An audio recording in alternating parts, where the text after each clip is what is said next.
Armando Duque de San José María. Bien, bueno, pues tenemos con nosotros a don Jaime Tondrá, que es ingeniero industrial por la Escuela Técnica Superior de Ingenieros Industriales de Barcelona. Después de una amplia labor profesional, al terminar los estudios de teología, fue ordenado sacerdote en 1993, quedando encaminado en el presbiterio de la prelatura de Opus Dei. En 1994 obtuvo el doctorado en teología, sección Historia de la Iglesia en la Universidad de Navarra, con un trabajo de investigación sobre un periodo breve pero importante de la vida de San José María Escrivá. Fuentes para una biografía del beato José María Escrivá, fundador del Opus Dei, etapa de Logroño 1915-1925. Esta tesis doctoral constituye un punto de partida completado con nuevas investigaciones del estudio publicado en el año 2007, que es este, con el título José María Escrivá en Logroño 1915-1925, de la colección de monografías del Instituto Histórico San José María Escrivá. Y yo ya no quiero hablar más, sino que lo voy a dejar el micrófono en el suyo. Muchas gracias.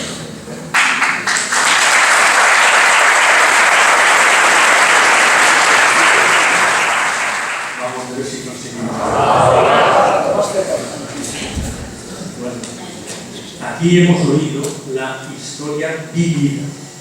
Ahora vais a escuchar la historia pasada. Y por tanto, digamos, empaquetada en un libro o en unas clases. Lo que hemos visto de esta muchacha es la valentía, la alegría, la admiración y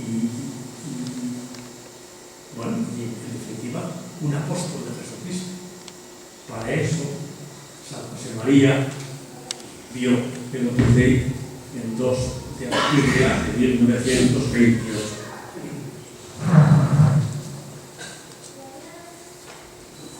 Todos vosotros sabéis tanto como yo de este suceso y de la historia en Logroño, porque la habéis leído, la habéis meditado, la habéis vivido, la habéis hablado en las tertulias, en las conversaciones. Yo no os diré nada especialmente nuevo, no hay nada nuevo.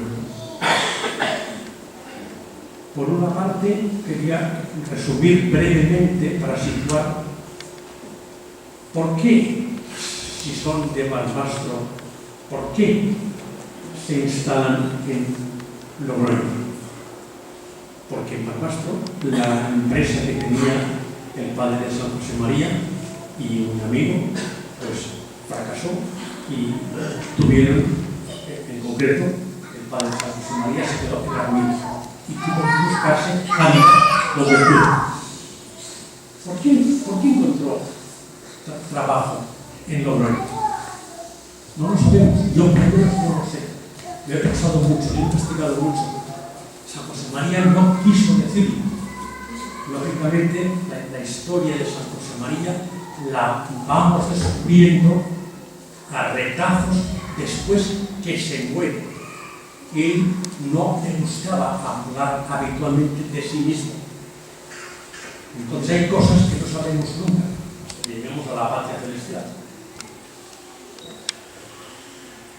El abuelo, padre de San José María, encontró trabajo en Logroño en un comercio de telas y tejidos,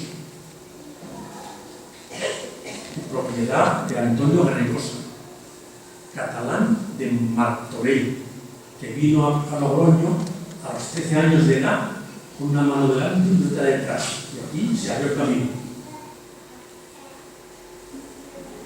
Garrigosa tenía una red de trabajadores que trabajaban para él de 48 personas, y entre ellas 6 o 7 viajantes que exportaban del norte, de Zaragoza y quizá Barbastro y hasta Cataluña, sus tejidos.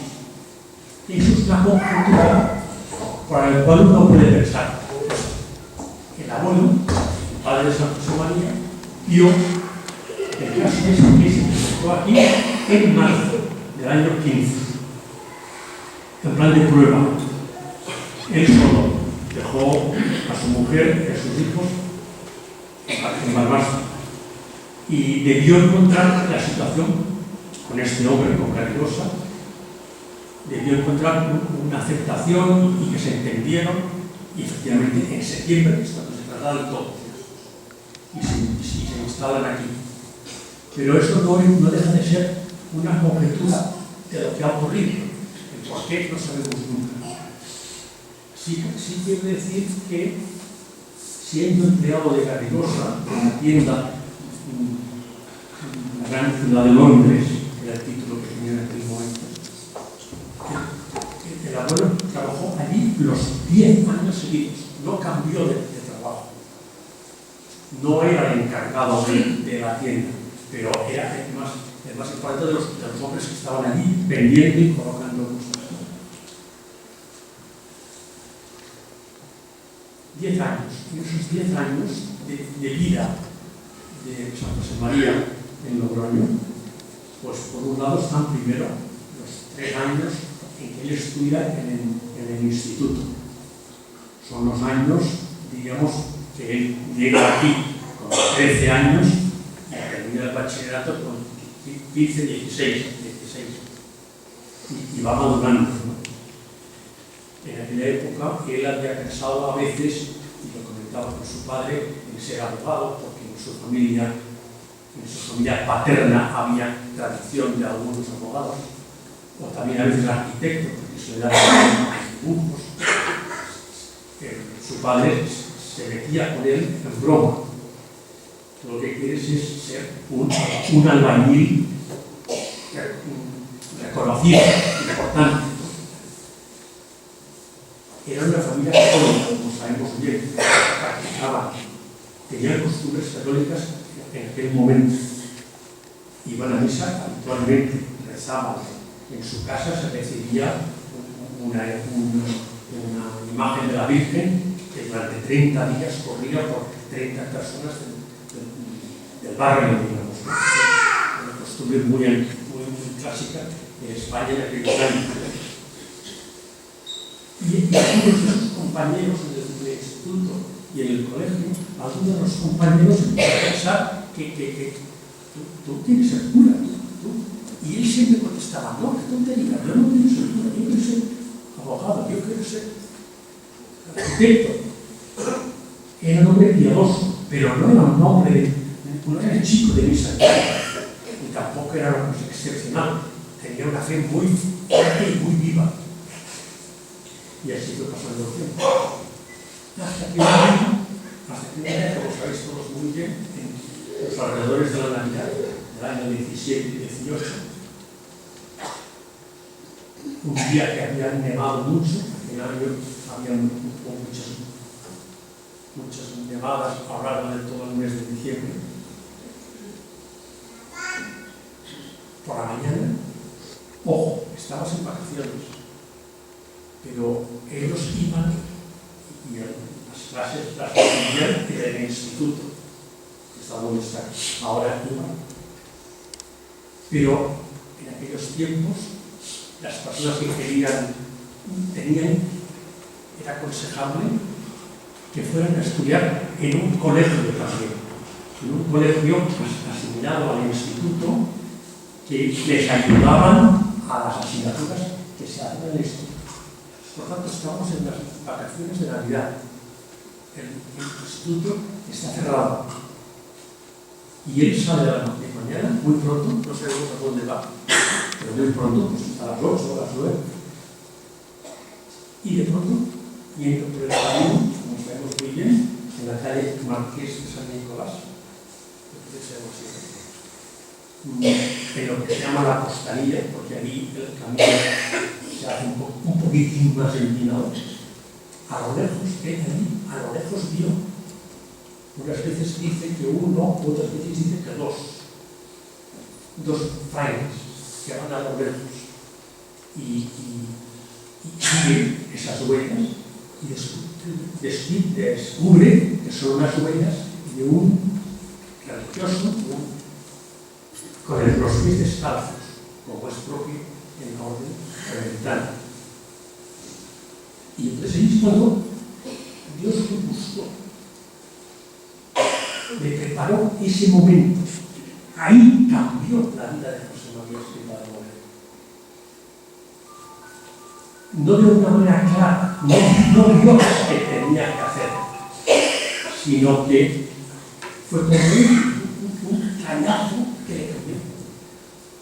Tardará 10 años en saber qué tiene que hacer. Pero a ver esa persona que a primera de la mañana va pisando la nieve con los pies no descalzos del todo, sino con sandalias como los carmelitas que llevan, y con el pie sin abrigo, ¿no? Pero si hay gente que por amor a Dios son capaces de hacer esto y otras cosas más, ¿yo qué hago por eso? Claro, daros cuenta que esto le ocurre a un chaval de 16 años. ¿Y yo qué hago por eso? El siguiente paso. Estoy diciéndoos lo que ya sabéis. El siguiente paso es localizar a ese fraile. Y lo encontró. Era un fraile carmelita. Los carmelitas en Logroño, ellos, los hombres, habían estado desde el año 1600, lo que sea, hasta la desamortización de Mendizábal, donde les quitaron el convento y entonces desaparecieron de aquí. Dejaron aquí, en otro lugar distinto, las cosas de la vida, ¿no? Dejaron aquí, en otro lugar distinto, un convento de monjas, que en silencio y sin armar vuelo permanecieron, que eran las que estaban en aquel momento. O sea que las monjas nunca desaparecieron de Logroño. Los hombres sí. Pero es de aquí que, pasados los años, en el año 1917, la orden carmelitana decidió que vinieran frailes aquí para atender a las suyas y también para tener vocaciones, etc.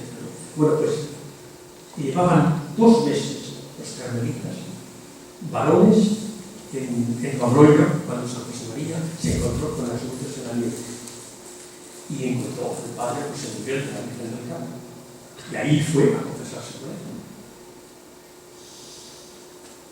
con ganas de mejorar, de hacer algo más por Dios. Tanto es así que el cura, que contaba que era un hombre de 33 años tenía el carmelita, le dio que iba cada semana a la iglesia del convento de ellas y le dio, esto ya lo digo yo, no dijo San José María, le dio tan majo, tan a chaval, tan interesado, tan dócil, que a las 5 o 6 veces que fue a verle, a confesarse, porque hubo un momento que le dijo, ¿y usted no podría ser que tuviera vocación para ser carmelita? Claro, pero eso las huellas sobre la nieve. Luego viene la inspiración o la inteligencia sobrenatural del cura animándole. Pero no contestó, no le dijo nada, lo pensó, le dio vueltas. 16 años. Sí, le parecía que no lo acababan de ver. Pero fijaros, esto lo sabéis tú, me imagino, porque pero es cuando llegó a pensar, si Dios quiere que yo me haga carmelita, ¿qué nombre me pondré? Porque los carmelitas se cambian el nombre cuando entran en la vocación. ¿Qué nombre me pondré? Y concluyó, si Dios me pidiera esto, me pondré amador de Jesús sacramentado.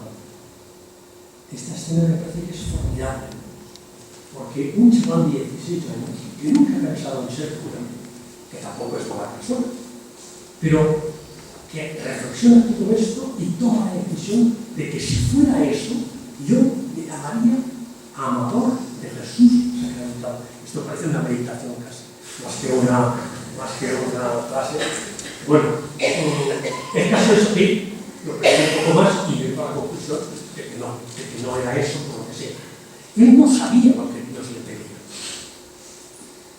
Y entonces contestó que no. Y entonces, pues hombre, decidió no volver a este sacerdote, no por nada, no porque no se entendieran bien, porque luego, años más tarde, ese fraile y la San José María, ya sacerdote, se encuentran en el año 38 en Burgos, en plena guerra civil. No se habían vuelto a ver, y ahí se encontraron. Y tuvieron relación breve, y José María escribe que estaba feliz de haberlo podido encontrar y charlar. Sigamos. Esto puede acabar como un resfaleo de la broma, porque de todos modos tuve cuentas cuando sea. Entonces, ¿cómo acudir a su padre? Va a su padre. Papá, ¿qué pasa esto? Y entonces el padre se queda consejo. ¿Qué hizo su padre? Lo llevó a un sacerdote de fama en la ciudad, que era el prior, como se llama, el abad de la colegiata, Santa María la Redonda, don Antolín, y era un hombre que don Antolín era un personaje importante en Logroño. El obispo estaba en Calahorra. Él era, diríamos, como el abad de la Redonda y por otro lado el responsable de algún modo de todos los demás. De las ciudades en Logroño que muerto había 3 iglesias. Bueno, pues entonces hubo conversaciones, vieron lo que se podía hacer y llegaron entre su padre, don Antolín, y luego otro sacerdote, se me ha ido el nombre ahora, castrense, llegan a la conclusión de que lo mejor que pueden hacer es que termine el curso tercero, de sexto, de bachillerato, y que se prepare en verano para entrar en seminario. Y así lo hicieron. Terminó con buenas notas, como siempre, normales, ¿no? El curso, y después en verano, pues,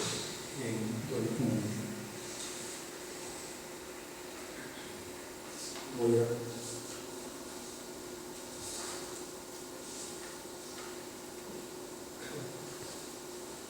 Don Albino Pajares, el sacerdote.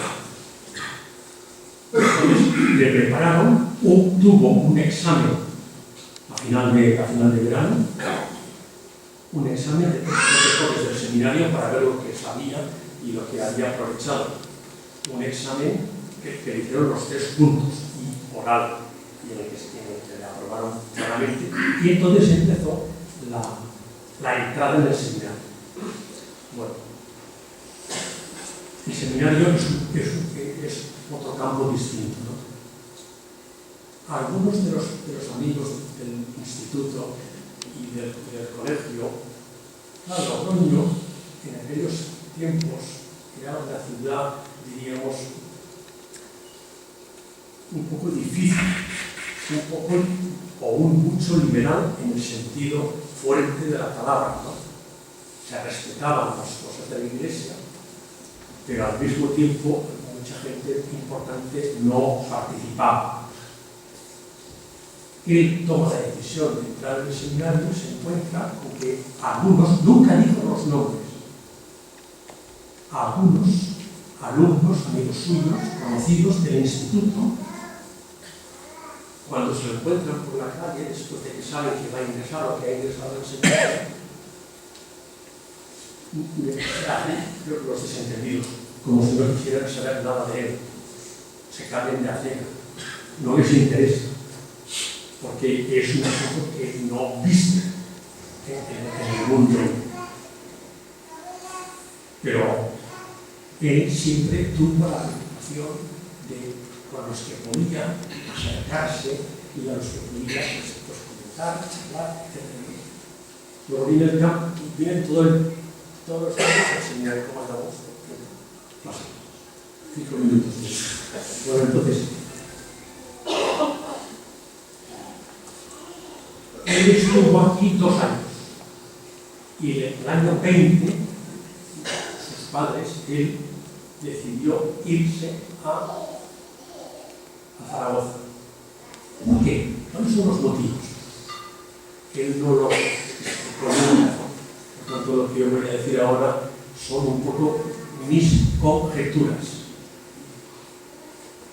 Hay 4 motivos por los cuales él pudiera haberse ido a Zaragoza.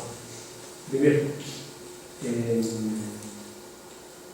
estaba previsto por los obispos de Calahorra, la Calzada y Logroño, que al llegar al 3er curso, los sacerdotes, los que querían ser sacerdotes en esa diócesis, debían trasladarse a Calahorra, donde vivía el obispo, para tenerlos cerca en los 2 últimos años, antes de ordenarlos y conocerles y saber cómo eran, etc.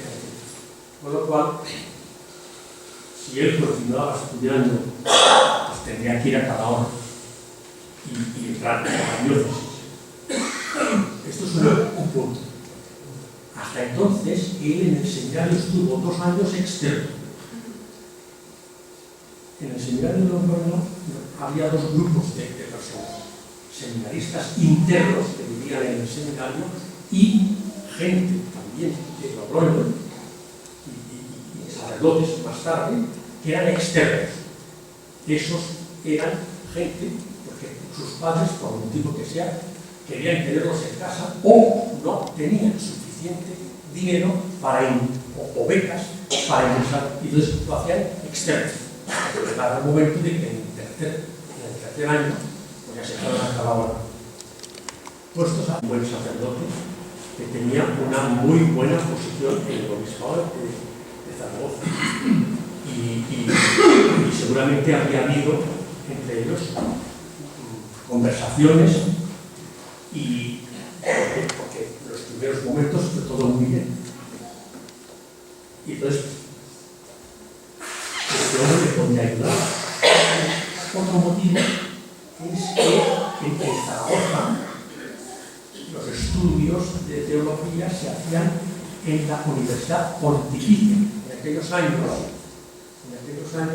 había 4 o 5 universidades pontificias, que era para dar títulos, además del simple sacerdocio, títulos también para ser doctor, para ser licenciado, para lo que sea. Entonces, pensó que también esto le podía ayudar.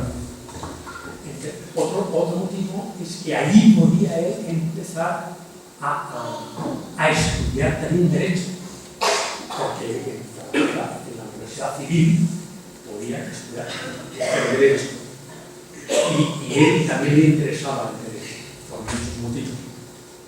Todo ese tipo de cosas pues hizo que tomaran la decisión de que, puesto que podía irse a algún sitio, se podía ir a Zaragoza y ahí podía encontrar ayuda familiar, y también después, efectivamente, en septiembre del año 20, él se va a Zaragoza. Primero piensa vivir con el tío Carlos, después se ve que la cosa no es muy complicada. Por otra parte, entonces se da cuenta en Zaragoza que el obispo, lógicamente, no le gustaba que sus seminaristas en los primeros cursos pues, se dispersaran con otras carreras civiles, y entonces tampoco podía estudiar Derecho hasta al cabo de 2 o 3 años. Y entonces pues se quedó allí, y ahí empezó en el seminario él vivió en un edificio que se llama el Seminario de San Carlos. Y por otra parte,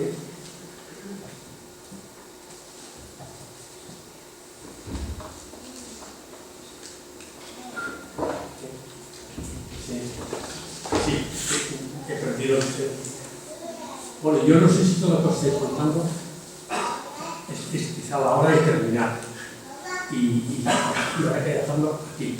Pero ¿queréis preguntarme alguna cosa? ¿Os interesa alguna otra cosa?